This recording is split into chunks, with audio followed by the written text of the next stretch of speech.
Saudi में कर रहे थे अश्लील काम, पुलिस ने मारा छापा, किया गिरफ्तार। नमस्कार, स्वागत है आपका हमारे चैनल डेली सऊदी न्यूज पर। खबर शुरू करने से पहले जरूरी जानकारी आपको दे दें कि अगर आप सऊदी में फंस गए हैं, वहां पर नियोक्ता आपको छोड़ नहीं रहा है, आप अपने देश वापस लौटना चाहते हैं, तो ऐसे में आपको पता नहीं है कि आप क्या करें, तो बता दें कि आप घबराएं नहीं। नीचे दिए हुए कॉन्टैक्ट नंबर पे आप कॉन्टैक्ट कर सकते हैं, वहां से आपको जो जरूरी हेल्प है वो मिल जाएगी। कानूनी प्रक्रियाओं के तहत सारी कार्रवाई करके आपको महज 3 से 4 दिन के अंदर खरूज लगाकर वापस अपने देश सही सलामत पहुंचा दिया जाएगा। तो दिए गए नंबर पर आप संपर्क कर सकते हैं।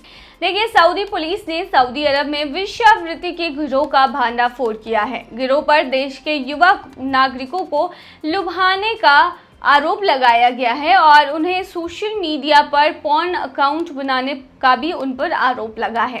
वो पहले युवाओं को फंसाते हैं, बाद में वो युवाओं को अपार्टमेंट में बुलाते थे, जहां वह उन्हें लूटते थे और उन्हें अनैतिक स्थिति में जबरन उनकी रिकॉर्डिंग करते थे, उन्हें फिल्माते थे। बाद में वो उस फुटेज का इस्तेमाल करते थे और इससे लोगों को ब्लैकमेल करते थे। सऊदी अभियोजकों ने मामले की जांच की और गिरोह को पकड़ने के साथ जांच को अंतिम रूप दिया है। यह भी खुलासा हुआ है कि गिरोह ने वेश्यावृत्ति का अड्डा बनाया हुआ था। वे युवाओं को लुभाने के लिए ऑनलाइन प्रचार करते थे ताकि बाद में उन्हें ब्लैकमेल किया जा सके। जांच में ये भी पता चला है कि गिरोह में 3 सदस्य शामिल थे, जिन्होंने आरोपों को स्वीकार किया था। तीनों की राष्ट्रीयता का खुलासा नहीं किया गया। सक्षम एजेंसियों के सहयोग से उन्होंने ये भी खुलासा किया कि गिरोह ने धार्मिक और सार्वजनिक नैतिकता का उल्लंघन किया है। दोषियों को कठोर दंड मिलेगा और फिर उन्हें सऊदी अरब से निर्वासित कर दिया जाएगा। पिछले साल फिलिपिनो श्रमिकों द्वारा संचालित ऐसे ही एक अन्य समूह के खिलाफ कार्रवाई की गई थी। वे निजी संपत्ति पर एक मसाज सेंटर चला रहे थे। वही बता दें, सऊदी अरब में रहते हैं तो कुछ नियम आपको फॉलो करने होते हैं। कौन से नियम हैं, चलिए बताते हैं। तो देखिए, यदि आप महिला हैं तो आप सऊदी अरब में जाकर शॉर्ट ड्रेस ना पहने। ऐसे कपड़ों को बिल्कुल ही ना पहने जो कि बॉडी फिटेड हो। उससे बेहतर है कि ढीले ढाले कपड़े पहने। सऊदी अरब में पुरुष जो हैं वो भी ढीले ढाले कपड़े ही पहनते हैं। दूसरी चीज ये है कि सऊदी अरब में जाने के बाद वहां के राजनीतिक जो भी चर्चा है उसका हिस्सा ना बने। उसके राजा की आलोचना बिल्कुल भी ना करें। अगर ऐसा करते हैं तो भी आप मुसीबत में पड़ सकते हैं। सऊदी अरब में जाते हैं तो इस्लाम का सम्मान करें और अपने धर्म, अगर आप दूसरे धर्म से ताल्लुक रखते हैं तो उसका प्रचार प्रसार ना करें, क्योंकि तभी भी आप मुसीबत में पड़ सकते हैं। इतना ही नहीं, सऊदी अरब जाते हैं तो वहां पर किसी भी तरीके का अपराध बिल्कुल ना करें, क्योंकि अगर ऐसा करते हैं तो आपकी देश वापसी बिल्कुल ही नामुमकिन हो जाएगी। वहीं सऊदी अरब जाते हैं तो वहां पर सड़कों पर झगड़ा ना करें, ट्रैफिक रूल्स को फॉलो करें और ये सभी रूल्स आपको फॉलो करने होंगे। अगर आप नहीं करेंगे तो फिर आप मुसीबत में पड़ जाएंगे। आपको जेल हो सकती है या फिर आप पर भारी जुर्माना भी लगाया जा सकता है। इस बार हज में इंटरेस्टेड नहीं है भारतीय, कोटा भी रह गया खाली। अगर आपने अभी तक हमारे चैनल को सब्सक्राइब नहीं किया है तो सब्सक्राइब कर लीजिए। बता दें, यूट्यूब पर भी चैनल है डेली सऊदी न्यूज़, जिसपे स्पेशल खबरें मिलती हैं, आप उसे भी सब्सक्राइब कर सकते हैं। तो चलिए अब खबर शुरू करते हैं। जम्मू और कश्मीर में हज 2025 के लिए आवेदनों में बड़ी गिरावट देखी गई है, क्योंकि केवल 4,300 उम्मीदवारों ने अपने आवेदन पत्र जमा किए हैं। जो आवंटित कोटे 8,200 का केवल 52% ही भर पाए हैं। पिछले साल भारतीय हज समिति को केंद्र शासित प्रदेश से 7,800 आवेदन प्राप्त हुए थे, जबकि 14,500 उम्मीदवारों ने हज 2023 के लिए इच्छा व्यक्त की थी। हालांकि आवेदन जमा करने की अंतिम तिथि 3 बार बढ़ाए जाने के बावजूद केवल 4,300 फॉर्म ही मिले हैं, जिनमें 2,300 पुरुष हैं और 2,000 महिलाएं तीर्थयात्री शामिल हैं। कमी के कारण इस वर्ष कोई ड्रॉ प्रणाली आयोजित बिल्कुल नहीं की जाएगी। देखिए, ईटीवी भारत से बात करते हुए जम्मू कश्मीर की हज समिति ने कार्यकारी अधिकारी सुजात कुरैशी ने बढ़ती लागत और उम्रा को प्राथमिकता के कारण हज में गिरावट आने का प्रमुख कारण बताया। उन्होंने ये भी बताया कि हाल के हज सीजन के दौरान सऊदी अरब में अत्यधिक तापमान के कारण कई लोग आवेदन करने से हतोत्साहित हुए।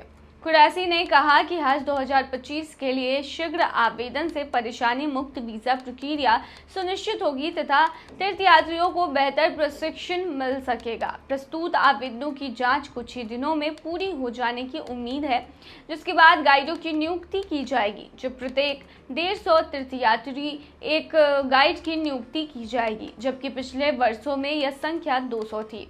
उन्होंने कहा कि इस साल की कम संख्या के विपरीत हज 2023 के लिए 14,500 से अधिक आवेदन प्राप्त हुए, जिनमें से 12,000 का चयन लॉटरी के माध्यम से किया गया।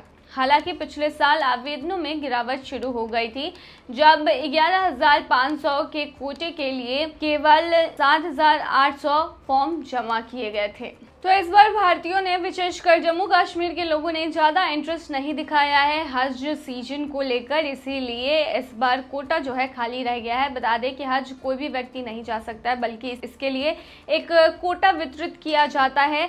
हर राज्य को एक पर्टिकुलर कोटा दिया जाता है। इतना ही नहीं, हर देश को भी कोटा दिया जाता है। इसी के तहत लोग वहां से जाते हैं और इस बार जम्मू कश्मीर का जो कोटा है वो आधा खाली रह गया। पति ने सऊदी अरब से वीडियो कॉल पर दिया तलाक और यहां पर परिवार बना रहा है हलाला का दबाव। पति ने सऊदी अरब से वीडियो कॉल पर पत्नी को तलाक दे दिया। ससुराल वाले हलाला करने का दबाव बना रहे हैं। उत्तर प्रदेश के क्षेत्र के एक गांव की विवाहिता को उसके पति ने सऊदी अरब से व्हाट्सएप पर तलाक दे दिया। पुलिस से शिकायत के बाद ससुराल वालों ने कहा कि पहले हलाला करो, फिर दोबारा निकाह होगा। एसपी के निर्देश पर पुलिस ने दहेज उत्पीड़न का मुकदमा दर्ज किया है। इमामपुर सबरहद गांव निवासी सादिया खातून ने मंगलवार को पुलिस अधीक्षक अजय पाल शर्मा को तहरीर देकर आरोप लगाया कि ससुराल के लोग दहेज के लिए उसे प्रताड़ित कर रहे हैं। छदाई कला निजामपुर गांव में उसका मायका है। उसका निकाह 6 जून 2005 को इमामपुर सबरहद गांव निवासी मोहम्मद इरफान पुत्र मुबीन अहमद के साथ हुआ था। दहेज में उसके पिता ने 80,000 रुपए नकदी समेत फ्रिज, कूलर, वॉशिंग मशीन, 3 सोने की अंगूठी, बेड, अलमारी और गृहस्थी का सामान दिया था।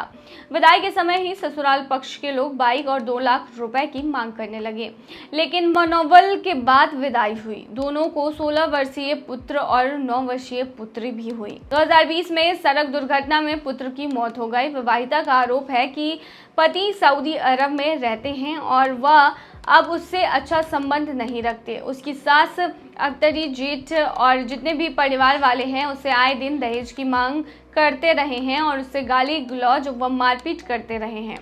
9 मार्च 2024 को उसके पति ने सऊदी अरब से मोबाइल व्हाट्सएप पर वीडियो कॉल कर 3 तलाक दे दिया। उसके बाद ससुराल वालों ने विवाहिता को लात घूंसों से मारपीट कर घर से निकाल दिया। पुलिस से शिकायत हुई तो उन्होंने कहा कि बगैर हलाला के दोबारा निकाह नहीं हो सकता। आरोप है कि ससुराल वाले हलाला के लिए दबाव बना रहे थे। स्थानीय पुलिस ने कोई कार्रवाई नहीं की। एसपी के आदेश पर कोतवाली पुलिस ने दहेज उत्पीड़न का केस दर्ज किया है। थाना अध्यक्ष रोहित मिश्रा ने बताया है कि मामले की जांच की जा रही है।